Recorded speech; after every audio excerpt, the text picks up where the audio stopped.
Hi everyone, welcome back to my channel. If you're new here, my name is Chelsea and I make videos around motherhood, just my experience, and maybe give some tips on how to navigate this really hard journey. So today's video is all about how we got our baby to sleep through the night.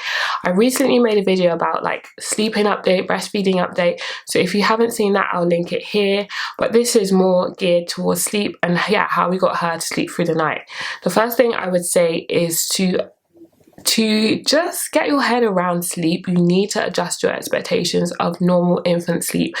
And although I read loads of books before Rose came along, being in a situation, being sleep deprived was so much harder than just reading books and thinking, oh, I'm gonna do this, it's gonna, like, I knew the expectations before, but actually going through it was so hard. So if you're there right now, I know how hard it is to be sleep deprived, to be frustrated.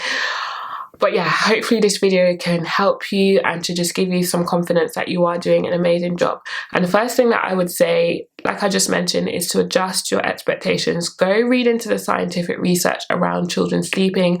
I know there's a lot of like sleep training and just advice around that out there. And if that's what you want to do that. However, I do know that people who sleep train have to do it lots of times because sleep changes, is always evolving depending on what your baby's going through. And if you think of us as adults, when we're going through tough times or stressful times, that can also impact our sleep. So just adjust your expectations around your baby's sleep. That's the first thing that I would say.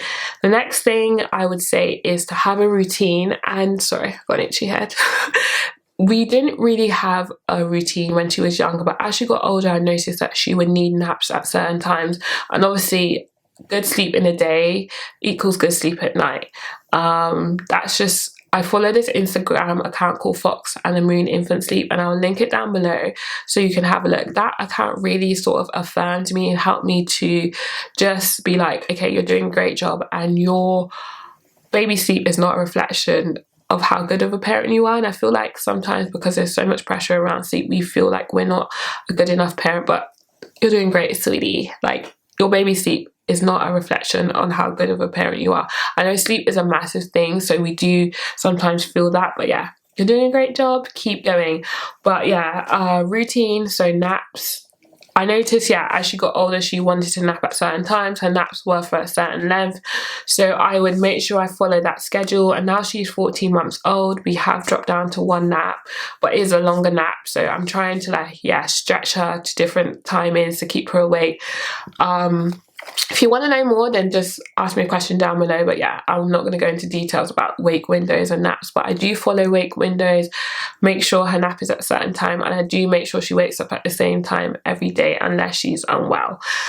I've got my notes down here so I don't forget. Next thing I would say is that has worked really well for us is a sound machine, and I guess this all goes into routine, so I'll touch on that now. So sound machine, this is from Hatch, and it is amazing. It connects via Bluetooth, so just Bluetooth from your phone, you don't need Wi-Fi. So I do take it, if we go stay somewhere else, can take it with us, just plug it in, and it has like different light settings, so you can dim it down, make it louder. You can also play different sounds, so you just have the app on your phone and you can control it from either this or the app. So you just touch to turn on, touch to turn off. Obviously I'm not plugged it in right now because I'm showing you, but sound machine, we use this every single night, and there's different sounds. We use like a sort of nature sound just to drown out like any noises from outside, especially now that the kids are on school holidays. Sometimes they can be out late and it can be noisy, but this drowns out the sound, and we use that. So I guess let me touch on routine now. So what our routine is we'll do bath time, and I've done this since she was born, really. Obviously I wasn't giving her bath at night time when she was born, but once we got into the routine of bath time, probably from about 6 weeks old, so we'll do bath, get her dressed, put the sound machine on, turn the light off, close the curtains, and then breastfeed. And that's been our routine since she's been 6 weeks old. Sometimes it goes to plan, sometimes it doesn't, but it's just that repetition every day. She knows that when I sit in the chair, once she's dressed, she knows that it's time to feed. And I guess that leads me into the next thing, feeding to sleep. We always feed to sleep, fed to sleep since she was born. I mean, what better way to get her to calm down? I feel like at the end of the day, we are all both exhausted because toddler life, exhausting. But yeah, we're both exhausted. We get in the chair and it's just a moment to just reconnect, calm down. She's like holding on to me, we're cuddling. So really good, works for me. And if she wakes in the night, I also do feed her back to sleep. Works a trick most times, unless she thinks it's time to party, but most times, yeah, feed to sleep. And if she wakes in the night, I do feed her back to sleep as well. Next thing, which I guess is also part of our routine, I guess bedtime is all about creating a routine, just that sleep routine. So we do use a dummy. So after she's fed to sleep, she's holding her dummy, she pops it in. As soon as she falls asleep, drops out, and that's it. I do put it in the bed with her in case she needs it in the night. So sometimes she wakes and she doesn't really want breast milk in the night anymore. Sometimes she does, sometimes she doesn't, but most times she just pops her dummy back in or fall asleep and then it'll drop out again. And then yeah, so dummy still works well for us. I guess she doesn't really need it, but it's just part of her routine. So she has a breast milk and then she puts it in and then she does her last few sucks and then she's off to sleep. So I guess, yeah, that's, as I said, part of her routine. She knows that's what she does to help her fall asleep. So no issue there with that. Next thing is we don't use a sleeping bag, but we did use a sleeping bag up to maybe 2.5 months ago. I think we had like a really hot spell of weather. It was too hot for a sleeping bag, and ever since then she doesn't want it.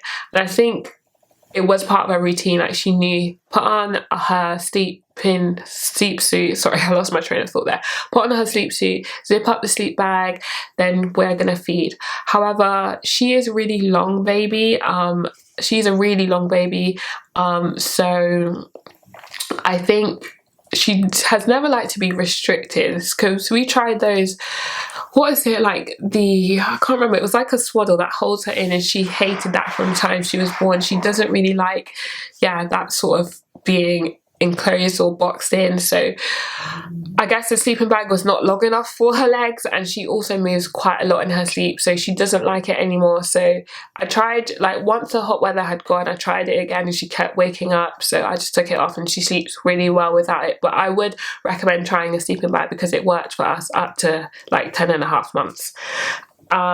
Last two things which I would say, we constantly, so she started sleeping longer stretches around 10 months, and I did talk about this in my last video, so I'm not going to go into it too much, but every time she woke up in the night, I constantly met her knees, and it was draining, yes, like I was so over it, but I feel like she now knows that if she needs us in the night, that we will come to her.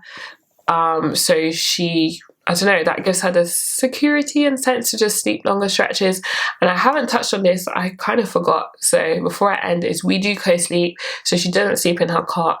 It's just what works for us, and that is one of the key factors that gets her to sleep through the night. When I say sleep through the night, I mean the time she goes down varies on her last nap, what has happened in the day, if we're out and about. So say she goes to bed down at 6:30, maybe she might wake up at 1:30, and then she won't wake up again until the end of the night, or sometimes she doesn't wake up at all. But most nights she doesn't wake up, or she just wakes up once. So sleeping through the night for me is when she doesn't obviously wake up at all, but sometimes she'll sleep from like 6 till 4 o'clock in the morning and wake up for a feed. And for me, that's her sleeping through the night, considering she's been sleeping since 6 p.m. Do you know what I mean? But again, some nights she doesn't, some nights she does, and also it depends on what's going on. So at the moment she's teething. Back teeth are coming in. She was up several times last night. So again, adjusting your expectations. Like, baby's teething, she's gonna wake up more than usual, and that's totally normal. So yes, co-sleeping was the major factor in us getting more sleep and her sleeping more. Doesn't like her cot, prefers the bed. I've tried putting like the smell from bed in there, does not work. Try dream feeding, does not work. I do basically try to replicate everything that I do in the bedroom in here, and she still doesn't want to, so that's fine with us. And yeah, so I constantly meet her needs when she wakes up in the night. I don't leave her to cry. Like, we did try that once, and it just was like, we didn't leave her on her own, but we tried to like pat her whilst we're there, not pick her up. Didn't work. So co-sleeping is the major key, and constantly meeting her needs. And the last thing, which ties into routine, as I said, bath time. We do bath time. every day, even if she's had a bath already in the daytime because she's been messy or whatever, we still do bath time. It's part of the routine. She knows that after bath time it's bedtime, feeding, sleep. So yeah, routine, consistency, and those are how we get the things that we do to get her to sleep through the night. So yeah, that's it. Nothing like rocket science, no sleep training, just being there for her and comforting her and feeding her. Thank you so much for watching. I hope this video was helpful, and I'll see you in my next video. Bye.